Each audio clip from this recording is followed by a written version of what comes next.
red. I forgot my jersey at home, but the theme today is basketball. As you guys know, Raptors just won the Eastern Conference Championship, and now we're progressing to the NBA Finals. So think of it, a picture. I mean, what's the first thing that comes to your mind when you hear the word epilepsy? So picture it like this, an electrical stimulus across the brain. You can see in this picture, it's a very nice picture, with those little fibers or like circuits. So it's like a circuiting issue, an issue of the circuit of the brain, and it's just beautifully shown in this picture. Educate people that it's a normal, rather abnormal dysfunctioning of the brain, which is easily managed, and the person still has great quality and a great life, and there is no reason to be afraid for people who actually suffer from the disease or who know people who suffer from the disease.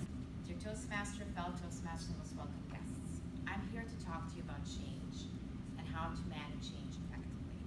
And I will do this through presenting a situation, telling you how we can design a plan, implement it, communicate it, and go forward from there.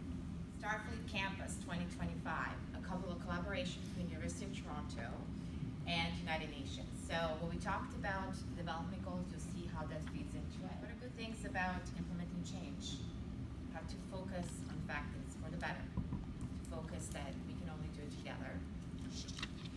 And engage. Thank you. It is a team sport, basketball. It's supposed to be about everybody cooperating. And in fact, when we teach our kids team sports, one of the reasons we want to teach them team sports is we want to inculcate the idea that they do not make exertions only on their own, they help their team members out. So I started watching basketball way back in 2012, and I really wanted to be a loyal fan. I didn't want to be a bandwagon. So naturally, I decided to follow the Miami Heat, which are any of you guys basketball fans? I feel like you guys didn't get a joke. Okay, so I'm actually familiar with this event because I'm sure we all remember everyone's favorite commercials being the Canadian Heritage Moments.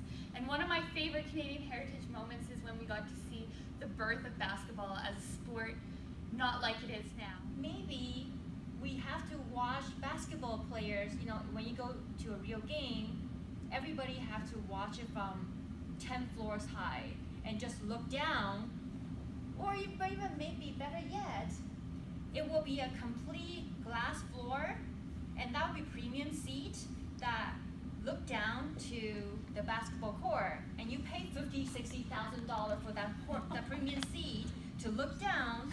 The person I think who can be a great basketball player is, number one, a great team player.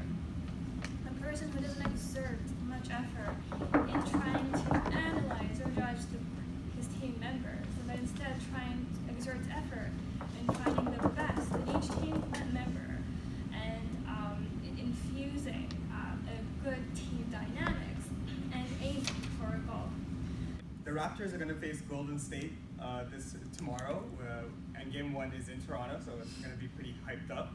And the bad part is that the Golden State team is like head and heels, shoulders above. I believe the coach has actually been telling all these players like these little white lies, like, hey Fred, you can shoot threes all day. Have a son, you can do it. Or hey Norman Powell, just keep doing what you're doing.